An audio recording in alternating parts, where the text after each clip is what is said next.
Hello students and welcome to second lecture of wave optics.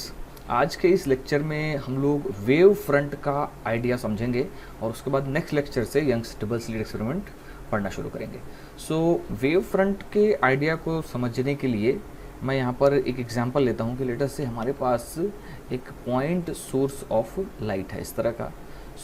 Point source of light से जब light बाहर आएगी तो उसके रेज़ अगर हम बनाना चाहें तो वो रेज़ इस तरह से रेडियली आउटवर्ड आएंगे। तो ये तो हमने यहाँ पर 2 डायमेंशन में बना रखा है, ये हमारी लिमिटेशन है। अदरवाइज़ अगर आप एक्चुअल में ऑब्जर्व करेंगे तो इस पॉइंट से 3 डायमेंशनली बाहर की तरफ रेज़ जाएंगी, मतलब एक स्फेरिकली स्फीयर बन रहा होगा और उस स्फीयर में बाहर की तरफ रेज़ इस तरह से निकल रही होंगी। और इन्हीं को मैं थोड़ा अगर वेव के फॉर्म में ऑब्जर्व करूँ या उसको वेव के फॉर्म में विजुलाइज करूं तो मैं पाऊंगा कि इसमें इस तरह की वेव्स आप बना सकते हैं जिसमें कुछ क्रेस्ट होंगे, ट्रफ्स होंगे। ये जो वेव्स हम लोग बनाते हैं इस तरह से किसी भी वेव को विजुलाइज करने के लिए, तो ये इस पर्टिकुलर केस में जैसे अगर ये लाइट है तो ये इलेक्ट्रिक फील्ड हो सकता है, या इसके पहले जो कॉन्सेप्ट था ल्यूमिनिफेरस ईथर का, उस कॉन्सेप्ट के हिसाब से यहाँ पर पार्टिकल्स थे, है ना। वो कॉन्सेप्ट बाद में ख़त्म हो गया और ये पार्टिकल्स ऊपर नीचे ऑसिलेट कर रहे हैं। इस तरह से हम लोग वेव को इमेजिन करते हैं कि किसी मीडियम में वो क्या कर रहा होगा, मीडियम के पार्टिकल्स मूव कर रहे हैं और इस हिसाब से वेव जो है वो आगे बढ़ रही है। इसी ऑब्जर्वेशन में अगर हम आगे जाएं और कुछ पॉइंट्स यहाँ पर मैंने जैसे मार्क कर दिया, ये पॉइंट्स हमने मार्क कर दिए हैं कुछ। ये पॉइंट इस तरह से मार्क किए हुए हैं कि जैसे कोई भी एक पॉइंट को लीजिए, ये पॉइंट एक वेवलेंथ की दूरी पर बनाया है हमने यहाँ पर इस सोर्स से।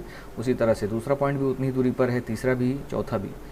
तो फेज़ के कॉन्सेप्ट में अगर हम लोग इसको समझें तो हम पाएंगे कि ये पॉइंट इस ओरिजिन से, इस वाले पॉइंट का ओरिजिन से जितना दूरी है और उसके हिसाब से उसका जो फेज़ है इस पॉइंट का, वही फेज़ इस वाले पॉइंट का भी है, वही फेज़ इस वाले पॉइंट का है और वही फेज़ इस वाले पॉइंट का है। तो ये तो मैंने सिर्फ 4 बनाई हैं। इस तरह की इन्फिनाइट नंबर ऑफ वेव्स हम लोग बना सकते हैं जो उस पॉइंट से ओरिजिनेट हो रही है 3 डायमेंशनली आउटवर्ड। और उन सभी पॉइंट्स को अगर हम ऐड करते हैं, उन सभी पॉइंट्स को हम लोग जोड़ दें, उनका लोकस बना दें, तो कुछ इस तरह का एक स्फीयर बनेगा। ये मैं बता रहा हूँ, ये यहाँ पर सर्कल दिख रहा है, लेकिन 3 डायमेंशन में अगर आप इमेजिन करेंगे तो ये एक स्फीयर है। और उस स्फीयर के जो सारे लोकस हैं, मतलब उस स्फीयर के जो सारे पॉइंट्स हैं, उनका जो लोकस बनेगा, तो ये जो स्फीयर बनेगा फाइनली, जिसको मैंने ये सॉलिड लाइन से दिखा दिया, ये कहलाएगा वेव फ्रंट। ठीक है। तो इसी तरह से ऐसे infinite number of wave fronts हम बना सकते हैं, क्योंकि देखिए ये तो मैंने एक पर्टिकुलर पॉइंट लिया जो कि हमारे जो प्रोपगेशन ऑफ लाइट है उसमें लैम्डा दूरी पर है, मतलब एक वेवलेंथ की दूरी पर है। और फेज़ के बारे में अगर इसकी बात की जाए तो ये यहाँ से 2 पाई फेज़ इसका आगे है, मतलब फेज़ यहाँ से 2 पाई प्रोपगेट कर गया है। लेकिन इसी तरह से जैसे मैं यहाँ पे बनाऊँ तो ये दूसरा मैंने बना दिया, तो आप ये देख सकते हैं ये 2 लैम्डा दूरी पर है और सोर्स से, तो ये हो गया कितना, 4 पाई। इसी तरह से मैं 3 लैम्डा दूरी पर बना सकता हूँ। और ज़रूरी नहीं है कि आप 1 लैम्डा 2 लैम्डा, आप बीच के किसी भी पॉइंट से इस तरह का एक स्फीयर इमेजिन कर सकते हैं। ये इमेजनरी चीज़ ही है और उनको सभी को जोड़ दें तो हमारे पास एक लोकस मिल जाएगा, एक स्फीयर मिल जाएगा। मतलब वो लोकस ऑफ पॉइंट जो रहेगा वो एक स्फीयर रहेगा और उसे ही हम लोग कहते हैं वेव फ्रंट। तो यहाँ पर हम लोग वेव फ्रंट को डिफाइन कर सकते हैं कि it is locus of all the particles vibrating in the same phase is known as wave front. तो यहाँ पर देखिए क्या आ रहा है, लोकस ऑफ, इसको मैं थोड़ा सा हाईलाइट करता हूँ, इसमें आ रहा है locus of all the particles. तो एक तो आ गया भाई लोकस, पार्टिकल की भी बात हो रही है यहाँ पर, वाइब्रेटिंग इन सेम फेज, है ना, particles vibrating in same phase is known as, है ना, सेम फेज की भी बात हो रही है, is known as wave front. ये हमने बात तो पहले ही कर ली कि भाई सेम फेज में जो पार्टिकल वाइब्रेट कर रहे होंगे उसको हम वेव फ्रंट कह देंगे। लेकिन पार्टिकल्स क्यों बोलेंगे, क्योंकि अगर हम आज की डेट में अगर पढ़ें तो यहाँ पर कोई पार्टिकल नहीं है। हाँ, लाइट को एज ए पार्टिकल हम लोग पढ़ते हैं, वो अलग बात है, लेकिन इस मीडियम में कोई भी पार्टिकल नहीं है जो वाइब्रेट कर रहा है। स्टिल वेव फ्रंट के डेफिनेशन में इस तरह का वर्ड आता है। तो ये जो पार्टिकल जो हम लोग बोलते हैं, ये पार्टिकल एक इमेजिनरी पार्टिकल थे और ये कॉन्सेप्ट आज की डेट में तो वैसे ख़त्म हो गया है। तो ये पार्टिकल कहलाते हैं particle of the medium and this medium is called luminiferous ether. Luminiferous ether. तो ये कॉन्सेप्ट था जो ये मान के चलिए 19th सेंचुरी तक था, है ना। जैसे ही 19th सेंचुरी तक था और जैसे ही 20th सेंचुरी आया तो ये ख़त्म हो गया। सो ये जो कॉन्सेप्ट था ल्यूमिनीफेरस ईथर, इसके पार्टिकल्स को ऐसा माना जाता था कि ये वाइब्रेट कर रहे हैं और इनके वाइब्रेशन से फिर जो लाइट रे है वो प्रोपगेट कर रही है। तो पार्टिकल जब ऑसिलेट करेंगे, वाइब्रेट करेंगे, तो जाहिर सी बात है उनका एक फेज़ रहेगा और उन सेम फेज़ वाले पार्टिकल्स को अगर हम मिला दें, मतलब उन पॉइंट्स को अगर ज्वाइन कर दें, तो एक वेव फ्रंट बनाया जा सकता है। तो ये जो कॉन्सेप्ट था, इससे आइंस्टाइन ने बोला कि ये कॉन्सेप्ट तो गलत है या उतना सही नहीं है, बहुत सारी चीज़ों को एक्सप्लेन नहीं करता। जैसे हमको मालूम है कि कोई पार्टिकल बिना पार्टिकल के भी जो है, बिना किसी मीडियम के भी लाइट जो है वो ट्रैवल करती है। जैसे सन से अर्थ तक लाइट आती है, बीच में कोई भी मीडियम नहीं है। तो इस चीज़ को बाद में आइंस्टाइन ने प्रूव किया। बट स्टिल ये जो कॉन्सेप्ट है कि पार्टिकल्स होते हैं और उन पार्टिकल के ऑसिलेशन से लाइट प्रोपगेट करती है, ये हाइगन ने ये थ्योरी दी थी। बट स्टिल अभी भी इस थ्योरी से बहुत सारे कॉन्सेप्ट समझने में हमको आसानी होती है और कुछ चीज़ों को ये अभी भी एक्सप्लेन कर देता है, इसीलिए इस कॉन्सेप्ट को अभी भी हम लोग पढ़ते हैं।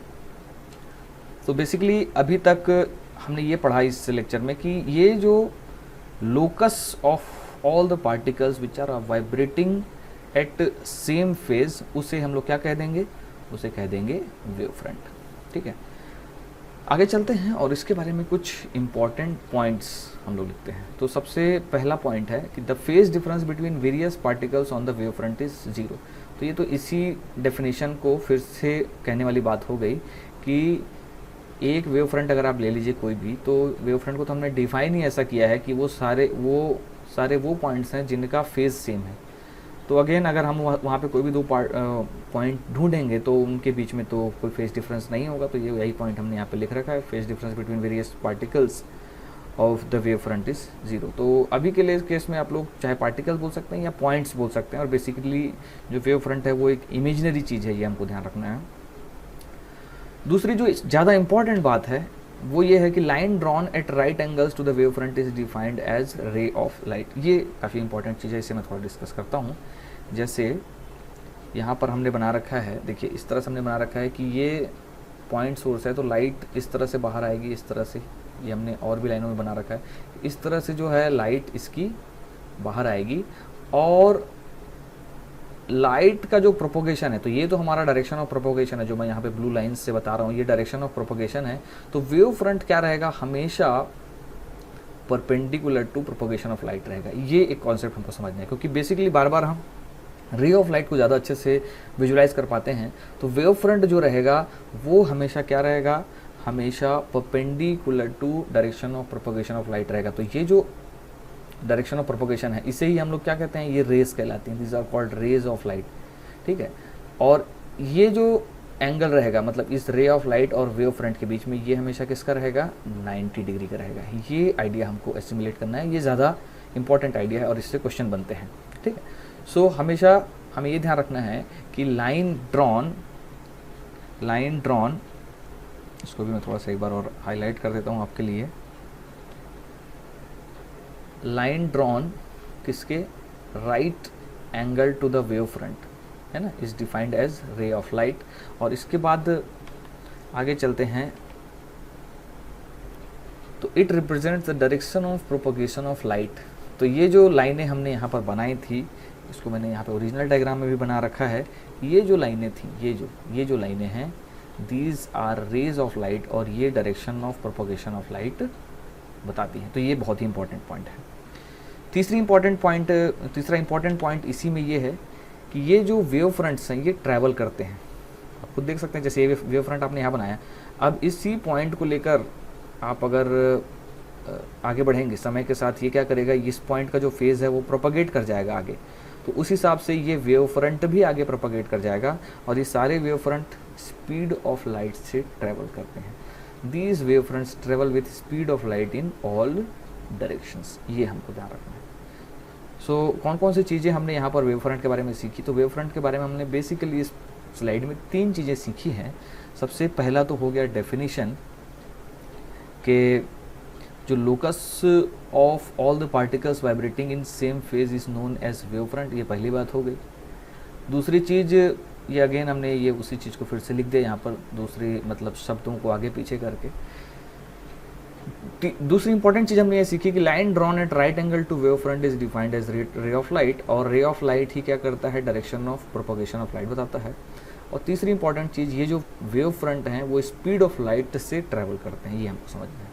ठीक है, तो अब आगे बढ़ते हैं और अब हम लोग देखते हैं कि जो प्रोपोगेशन ऑफ लाइट होता है वो वेव फ्रंट के कॉन्सेप्ट से किस तरह से होता है। सो अगेन हमने वही एग्जांपल लिया जो अभी ले रखा था कि ये हमारे पास एक पॉइंट सोर्स ऑफ लाइट है और इस तरह से हमने वेव्स इमेजिन कर लिए हैं, सभी तरफ जा रही हैं ये वेव्स, और एक वेव फ्रंट बना लिया, एक लोकस ऑफ पॉइंट हमने सेलेक्ट कर लिया जो सेम फेज पर है। जो इस पर्टिकुलर केस में 2 पाई उसका फेज निकलेगा, आप देखेंगे यहाँ से एक वेवलेंथ आ गया तो इसका फेज 2 पाई आएगा। सो जो प्रोपगेशन ऑफ लाइट है वो वेव फ्रंट में किस तरह से होगा, या जो हमने पिछले स्लाइड में जो लास्ट बात कही कि ये जो वेव फ्रंट है वो स्पीड ऑफ लाइट से ट्रैवल करेगा, तो उसे यहाँ पर हम लोग किस तरह से इमेजिन कर सकते हैं कि नया वेव फ्रंट मतलब यही वेव फ्रंट कुछ देर बाद कहाँ हमें मिलने वाला है। तो उसके लिए जो कॉन्सेप्ट हाइगन ने दिया वो ये बताया कि ये जो वेव फ्रंट है इसके सभी पॉइंट्स एक नए सोर्स की तरह काम करेंगे, है ना। सो लेट अस से जैसे यहाँ पर मैंने एक पॉइंट बना दिया तो ये एक नया सोर्स हो गया और ये इसका नया वेव फ्रंट जैसा चीज़ हो गया, लेकिन इसे उसने वेव फ्रंट नहीं कहा, इसे कहा वेवलेट। तो ये एक नया वेवलेट बन गया, है ना, फ्रॉम द सेकेंडरी सोर्सेस। इस सोर्स से एक नया वेवलेट बना और ये पॉइंट एक ही नहीं होगा, ऐसे बहुत सारे पॉइंट होंगे। जैसे ये जो पूरा स्फीयर है इस वेव फ्रंट का, ऐसे दूसरा पॉइंट होगा, उसका नया वेवलेट इस तरह से ट्रैवल करेगा, उसी तरह से तीसरा पॉइंट होगा, चौथा पॉइंट होगा और इसी तरह से पांचवा पॉइंट होगा। तो इन सभी पॉइंट्स पर ये सारे पॉइंट नए सोर्सेस की तरह काम करेंगे और ये नए वेवलेट बनेंगे। तो यहाँ पर नया वेव फ्रंट कौन सा बनेगा, तो नया वेव फ्रंट बनेगा इन सभी पॉइंट्स के टेंजेंट से, कॉमन टेंजेंट बनाना है इन सभी। तो आप देख सकते हैं बाकी जगह तो ये सारे एक दूसरे को क्रॉस कर रहे हैं जैसे इन सभी पॉइंट्स पर, लेकिन यहाँ पर आप ध्यान दें तो यहाँ पर एक कॉमन टेंजेंट बन रहा है और ये कॉमन टेंजेंट कुछ इस तरह का दिखाई देगा। तो यहाँ पर एक कॉमन टेंजेंट बनाने से एक नया स्फीयर बन जाएगा और यही जो नया स्फीयर है यही हमारा नया वेव फ्रंट होगा। ठीक इसी तरह से हम लोग तीसरा वेव फ्रंट भी बना सकते हैं। तो इस चीज़ को मैं वापस से ड्रॉ कर देता हूँ कि मैंने किस तरह से यहाँ पर नया वेव फ्रंट बनाया है और इसी चीज़ को हम लोग यहाँ पर वर्ड्स में लिख लेते हैं। तो यहाँ पर हमने देखा कि every point on the wave front becomes source of secondary wavelets. ये हमको ध्यान रखना है कि जो every point on the wave, तो ये कौन से पॉइंट की बात कर रहा है, ये वाले पॉइंट्स, ये जो पॉइंट्स हमने बनाए थे ब्लैक कलर के, तो ये नए पॉइंट्स जो पहले पुराने वेव फ्रंट में थे ये सेकेंडरी वेवलेट की तरह काम करते हैं, मतलब सेकेंडरी वेवलेट के सोर्सेज की तरह काम करते हैं। It emits secondary wavelet in all direction which travel with speed of light. Again ये भी स्पीड ऑफ लाइट से ट्रेवल करेंगे।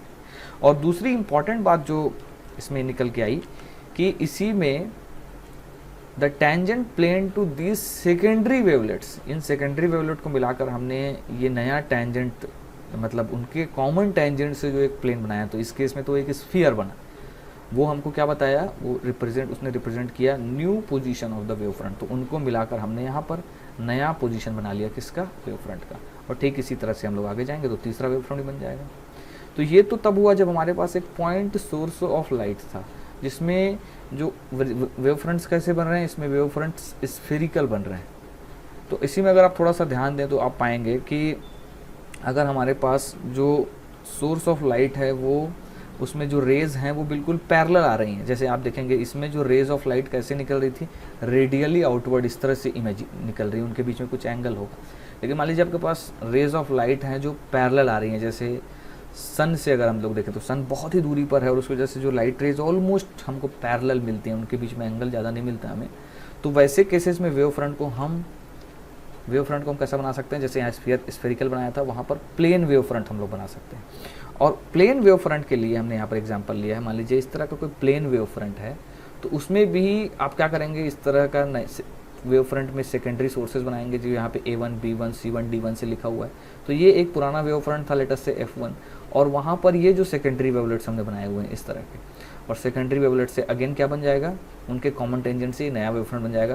तो यहाँ पे प्लेन वेव फ्रंट था तो उसका नया वेव फ्रंट यहाँ पर अगेन एक दूसरा प्लेन वेव फ्रंट बन गया। ठीक है, जैसे यहाँ पर ये स्फेरिकल वेव फ्रंट था तो उसकी वजह से एक नया स्फेरिकल वेव फ्रंट बना।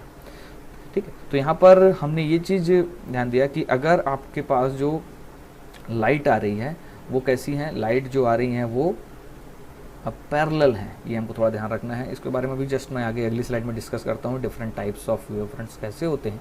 तो मान लीजिए जो लाइट आ रही हैं वो इस तरह से हैं, लाइट जो आ रही है वो इस तरह से पैरेलल इस तरह से आ रही है, इस तरह से लाइट आ रही है। तो इस तरह से जब लाइट आएगी तो लाइट के प्रोपोगेशन, तो ये हमने रे ऑफ लाइट बना दी, ये हो गई सारी rays of light. Rays of light इस तरह से आगे जा रही हैं। सो रेज ऑफ लाइट के परपेंडिकुलर, तो ये तो हमारी हो गई रेज ऑफ लाइट, और रेज ऑफ लाइट के परपेंडिकुलर मतलब किस डायरेक्शन में, दूसरे कलर से बना देता हूँ, इस तरह से ये हमारा वेव फ्रंट हो जाएगा। ये रे ऑफ लाइट हो गई और उसके परपेंडिकुलर वेव फ्रंट हो गया, जैसे हमने पिछली स्लाइड में पढ़ा। तो उसी में से ये एक वेव फ्रंट हमने ले लिया F1 वाला, और इस वेव फ्रंट से ओरिजिनेट होने वाले ये कौन से आपके सेकेंडरी वेवलेट, तो ये उनके सोर्सेज हो गए, उनके सेकेंडरी वेवलेट हो गए। और इसी तरह ये जो सेकेंडरी वेवलेट्स बने उन्हीं का ये जो कॉमन टेंजेंट बन गया है, ये कॉमन टेंजेंट उसका हमने यहाँ पर बना दिया है। तो ये जो कॉमन टेंजेंट जब बनाएंगे तो वो हमको क्या देंगे, position of new wave fronts. ठीक है, तो ये होता है propagation of light through the concept of wave fronts या सेकेंडरी वेवलेट्स। अब आगे चलते हैं और अलग अलग टाइप के वेव फ्रंट्स हम लोग पढ़ते हैं। जैसे यहाँ पर हमने स्फेरिकल पढ़ा और थोड़ा बहुत आइडिया लिया कि प्लेन वेव फ्रंट्स कैसे होते हैं। तो comparative study of 3 types of wave front, ये हम लोग यहाँ पर पढ़ने वाले हैं इस स्लाइड में। तो अभी तक हमने जो पहले पढ़ रखा है, सबसे पहले हमने पढ़ा कि पॉइंट सोर्स की वजह से वेव फ्रंट कैसा होगा। तो ये पॉइंट सोर्स है, रेडियली आउटवर्ड जाएंगी रेज, है ना, और स्फेरिकल वेव फ्रंट होगा। हमें ध्यान हमेशा ये रखना है कि वेव फ्रंट और रे ऑफ लाइट ये हमेशा एक दूसरे के परपेंडिकुलर रहेंगे इस तरह से। ऐसा पढ़ना इसलिए भी ज़रूरी है क्योंकि हमारे दिमाग में जो है रे ऑफ लाइट ज़्यादा अच्छे से बसा रहता है, तो वेव फ्रंट कई बार एक ही बार में विजुलाइज नहीं हो पाता। तो रे ऑफ लाइट अगर आपको पता है तो आसानी से आप वेव फ्रंट बना सकते हैं, अगर वेव फ्रंट पता है तो रे ऑफ लाइट बना सकते हैं। ये दोनों चीज़ें आपको अच्छे समझ में आनी चाहिए। इसी में तो ये हमारा क्या बन गया, ये बन गया स्फेरिकल वेव बन गया। इसी में अगर दूसरे में जाएँ और हमारे पास लेटर से लाइन सोर्स है या स्लिट कहीं पे कटी हुई है, स्लिट मतलब एकदम ऐसे पतली सी झर्री अगर हम सीधी काट दें तो उससे जो वेव फ्रंट बनेंगे वो सिलेंड्रिकल वेव फ्रंट बनेंगे। ठीक है, ये बनेंगे सिलेंड्रिकल वेव फ्रंट। इसको थोड़ा सा मैं एक्सप्लेन करूंगा फिर बगल में आगे चलेंगे। अगर हमारे पास एक्सटेंडेड या एक ऐसा सोर्स है जो बहुत दूरी पर स्थित है ना, एक्सटेंडेड या बहुत बड़ा सोर्स है और बहुत दूरी पर स्थित है, तो वैसे केस में प्लेन वेव फ्रंट बनेंगे, जैसा हमने पिछले स्लाइड के लास्ट में डिस्कस किया। तो ये क्या बन जाएंगे, ये प्लेन वेव फ्रंट्स बन जाएंगे। तो पहला वाला तो हमने काफ़ी डिस्कस कर रखा है, मैं थोड़ा सा सिलेंड्रिकल और प्लेन वेव फ्रंट्स को यहाँ पर आपके सामने डिस्कस करता हूँ। तो लेट अस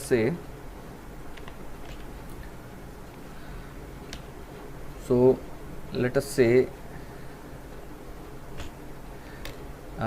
ये हमारे पास एक इस तरह का लाइन सोर्स है, लाइट का लाइन सोर्स। आप थोड़ा सा इमेजिन कीजिए, जैसे मान लीजिए ट्यूबलाइट जैसा कोई एक सोर्स है ना, बहुत ही लंबा इस तरह का।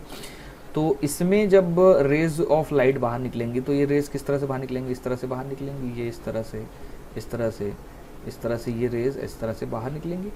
और सभी पॉइंट्स पर ऐसा होगा, तो दूसरे वाले पॉइंट पे भी इस तरह से आप बाहर निकलेंगी रेज।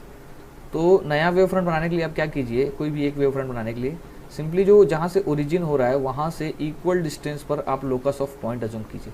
तो यहाँ से एक रेडियस ले लीजिए, कुछ एक रेडियस r, और वहाँ से अगर हम इसी r रेडियस पर, है ना, सारे पॉइंट्स को ज्वाइन कर दें तो आप देखेंगे क्या मिलेंगे। जैसे इस तरह का आपको एक सर्कल मिलेगा, इस तरह का सर्कल, इस तरह का एक सर्कल मिलेगा, और ऐसा सर्कल हर जगह मिलेगा। यहाँ पे भी उसी तरह का एक सर्कल मिलेगा, इस तरह का, उसी तरह का नीचे का भी एक इस तरह का सर्कल मिलेगा। तो इन सारे पॉइंट्स को अगर आप ज्वाइन करें तो आपको एक इस तरह का सिलिंड्रिकल सरफेस मिलेगा, है ना, क्योंकि हमारा जो ओरिजिनल डेफिनेशन है वो क्या है कि हमको वो सारे पॉइंट्स ज्वाइन करने हैं जो सेम फेज में है। तो सेम फेज के लिए क्या करना पड़ता है, सोर्स से सेम दूरी पर जाना पड़ता है, क्योंकि दूरी पर ही फेज निर्भर करता है। तो इस तरह से सिलिंड्रिकल वेव फ्रंट बन जाएगा। ये मैंने बहुत अच्छे से यहाँ पे बना रखा है ओरिजिनल वाला, ये थोड़ा अच्छा नहीं बना। इसी तरह से लास्ट में चलते हैं कि प्लेन वेव फ्रंट्स। तो प्लेन वेव फ्रंट आप इस तरह से इमेजिन कर सकते हैं कि मान लीजिए प्लेन वेव फ्रंट के लिए एक अच्छा एग्जांपल होगा सन का। मान लीजिए यहाँ पर सन है और ये है अर्थ, है ना, तो ये सन हो गया और अर्थ हो गया। कहने का मतलब बहुत ही दूर सिचुएटेड होना चाहिए हमारा जो सोर्स है। तो यहाँ से जब लाइट आएगी तो लाइट इस तरह से आएगी, आप देख सकते हैं। और ये दूरी क्या है, बहुत ही ज़्यादा, ये तो डायग्राम में हमने फिर भी काफ़ी लिमिटेड बना दिया, बट ये दूरी काफ़ी ज़्यादा है।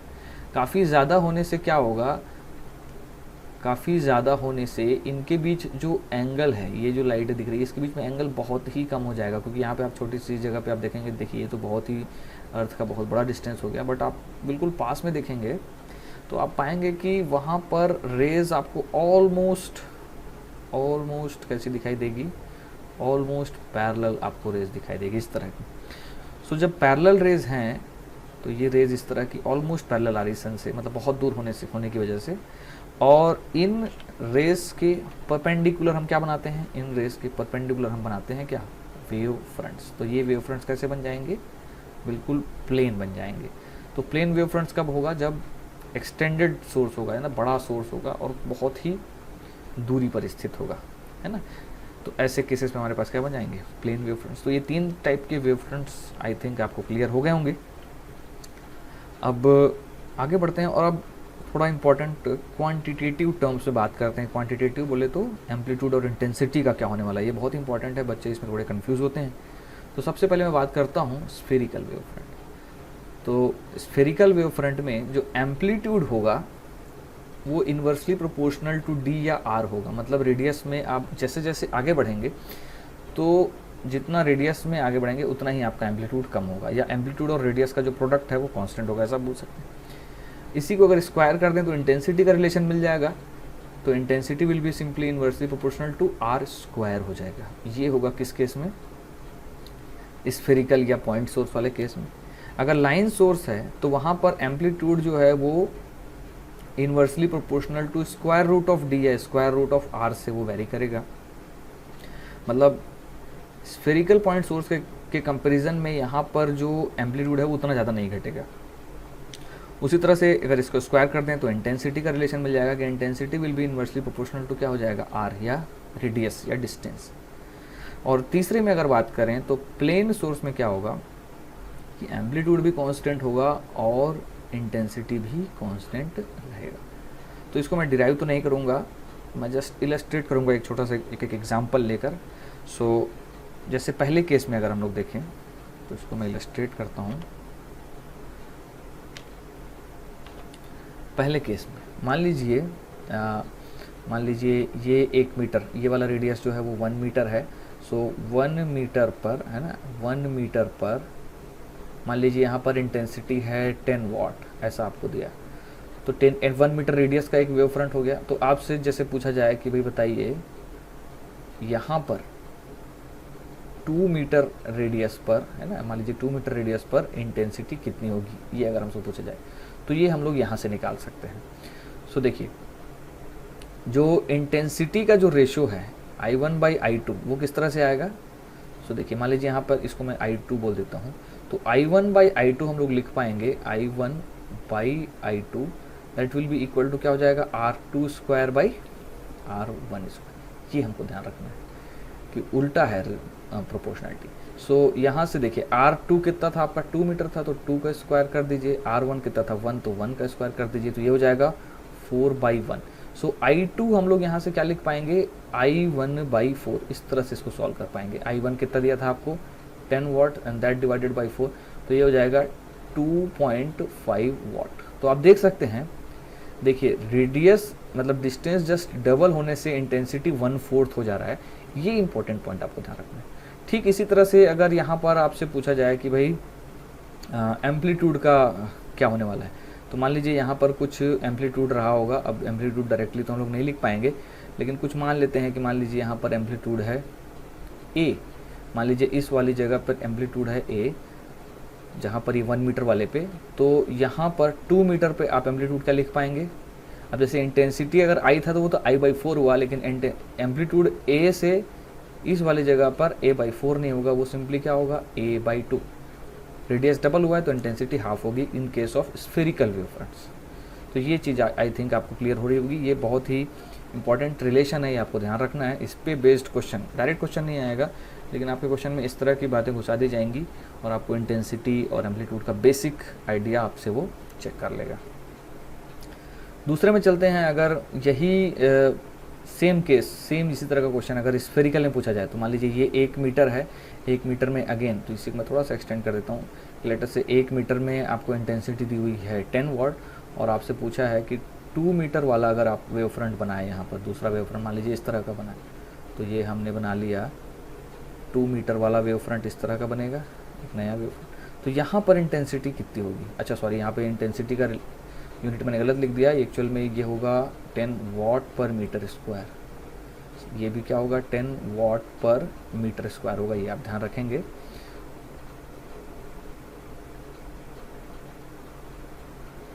ठीक है, तो यहाँ पर चलते हैं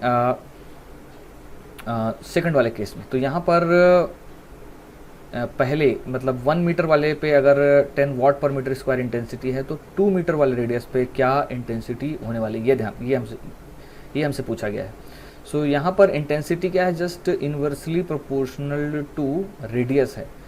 तो I2/I1 अगर करेंगे तो यहाँ पर सिंपली क्या होगा? R1/R2 होगा।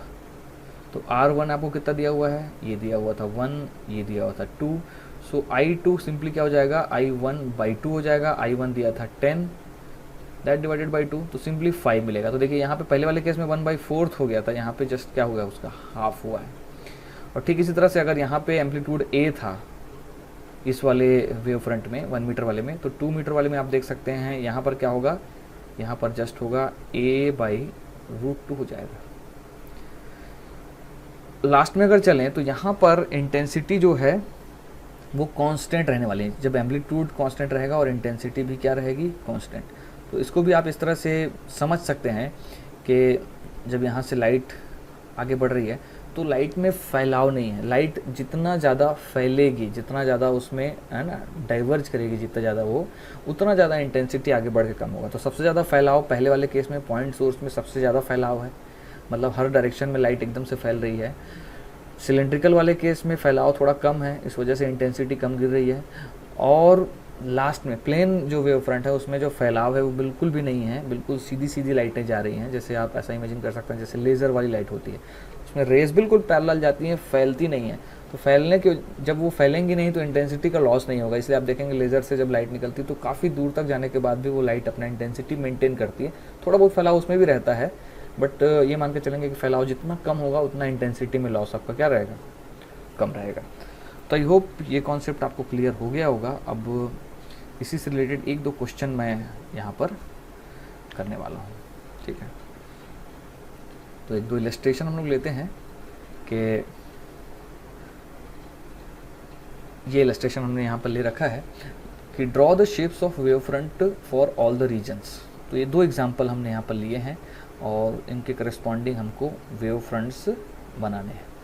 सो जैसे यहाँ पर एक पहला एग्जांपल मैं अगर लूँ तो यहाँ पर एक सोर्स ऑफ लाइट रखा हुआ है, उसके सामने एक कॉन्वेक्स लेंस रखी हुई है, लेंस का कुछ फोकल लेंथ है f, और इस तरह से दिया है कि ये जो लाइट है ये फोकस पे रखा हुआ है इस वाले के, और इसी तरह से एक दूसरा लेंस भी रखा हुआ है यहाँ पर। और अगेन ये जो प्रिंसिपल एक्सिस है वो सेम है, मतलब इसका और इसका दोनों का प्रिंसिपल एक्सिस सेम है और उसी प्रिंसिपल एक्सिस पर ये लाइट भी रखी हुई है। तो इस सिचुएशन में यहाँ पर पहले वाले रीजन में, दूसरे रीजन में और तीसरे रीजन में वेव फ्रंट्स किस तरह के दिखेंगे ये हमको बताना है। सो वेव फ्रंट्स डायरेक्टली बताना थोड़ा मुश्किल हो जाता है, लेकिन हम बेसिक चीज़ें जानते हैं। बेसिक चीज़ें क्या होती है? लाइट के बारे में। तो लाइट को अगर मैं देखूँ तो लाइट जो है यहाँ पर जब पॉइंट सोर्स से निकल रहा है तो लाइट तो भैया पॉइंट सोर्स से बिल्कुल इसी तरह का जाएगा। ये लाइट इस तरह से प्रोपोगेट करेगी, इस तरह से जाएगी। तो लाइट का डायरेक्शन हम लोग पहले बना लें और बाद में वेव फ्रंट बनाएं तो ये हमारे लिए आसान पड़ने वाला है, और कुछ कुछ केस में उल्टा भी करना पड़ सकता है। बस हमें कॉन्सेप्ट ये ध्यान रखना है कि डायरेक्शन ऑफ प्रोपोगेशन या रे ऑफ लाइट के परपेंडिकुलर हमें वेव फ्रंट्स बनाना। तो ये हो गए कुछ लाइट्स जो यहाँ पे पड़ रहे हैं। अब हमें दूसरी बात ये ध्यान रखनी है कि फोकस से जब लाइट निकलेगी किसी कॉन्वेक्स लेंस में तो निकलने के बाद वो क्या हो जाएगी? वो पैरेलल हो जाएगी। तो यहाँ से ये पैरेलल लाइट हमने बना दी। इसके बाद जो ये लाइट हो गई ये इस तरह से पैरेलल हो गई, ये यहाँ पे चली गई। सेकंड, ये दूसरी लाइट ये भी पैरेलल यहाँ चली गई। ये तीसरी लाइट पैरेलल रे, चौथी रे हमने इस तरह बना दी, ये पैरेलल हो गई यहाँ पर। और फाइनली अगर मैं यहाँ पर देखूँ सो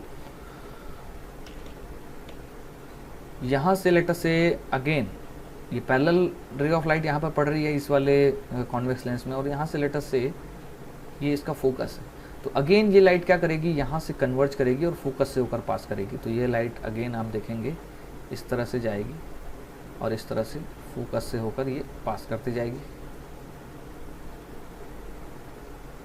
तो इस तरह से ये सारी रे हमने बना ली। तो ये रे जब हम लोग बना लेते हैं तो अब हम लोग क्या कर सकते हैं, वेव फ्रंट्स बना सकते हैं। सो पहले वाले केस में अगर देखें, पहले वाले केस में तो वेव फ्रंट के लिए मैं दूसरा लाइट कलर चूज़ कर लेता हूँ, रेड कलर से बना देते हैं। सो ये वाला पहला रीजन अगर देखें तो यहाँ पर ये हमारा डायरेक्शन ऑफ प्रोपोगेशन है, तो इसकी परपेंडिकुलर आपको सरफेस बनाना पड़ेगा। तो इस तरह का ये सरफेस बनेगा, ये परपेंडिकुलर। अगेन ये क्या बनेगा, स्फेरिकल बनेगा। आपको समझ में आ रहा है, पॉइंट सोर्स है तो स्फेरिकल सरफेसेस बनेंगे। तो ये बन जाएगा shapes of wave front for this region. ये पहले रीजन के लिए हो गया। अगर इसी तरह बात करें दूसरे रीजन में, तो आपको देख रहे हैं कि लाइट कैसी जा रही है, बिल्कुल सीधी, मतलब पैरेलल है रेस। तो उसके परपेंडिकुलर अगर आप इमेजिन करेंगे तो जो वेव फ्रंट्स हैं वो इस तरह के आएंगे, प्लेन वेव फ्रंट्स आएंगे दूसरे रीजन। ये हमने पहले भी डिस्कस किया है।